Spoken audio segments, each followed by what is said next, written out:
అంటే మీ భావన ఏంది? పార్కులో ఇలాంటి అపచారాలు చేయొచ్చా? వద్దు వద్దు, నన్ను అడగదు, నేను చెప్పను అంతే. అంటే మీకు ఉద్దేశం ఏంటి? ఏం లేదు, ఉద్దేశం ఏం లేదు. మీ అభిప్రాయం బాబు ఏమన్నా కూర్చుంటాం, వస్తారు కాసేపుడికి. కొంతమంది అక్కడ ఉన్నారు, అక్కడ కూర్చున్నారు, కొంతమంది రౌండ్ వేస్తున్నారు, వాళ్ళందరూ వస్తారు కాసేపుడికి కూర్చుంటాం. మా ద్వారా మీకు వేరే అవసరం లేదు? ఏం లేదు, మాకు అసలు ఏం పట్టించుకో, మాకు అవసరం లేదు. అంకుల్ ఏమంటున్నారంటే ఇలాంటి యువత అసలు చెడిపోతున్నారు పొదల మధ్యలో కూర్చొని. మళ్ళీ ఆ మాట మేము చెప్పయ్యా, మేము అసలు ఏం పట్టించుకోమని చెప్తున్నాం కదా. మీకు సంబంధం లేదంటారు? మాకేం సంబంధం. పొదలలో ఏం జరిగినా పోలీసు వాళ్ళు ఏం చేయకపోతారు, మేమేం చేస్తాం వాళ్ళ.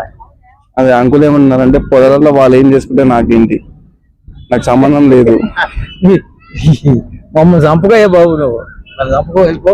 చెట్లు ఇరిగిపోయినా నాకు సంబంధం లేదన్న.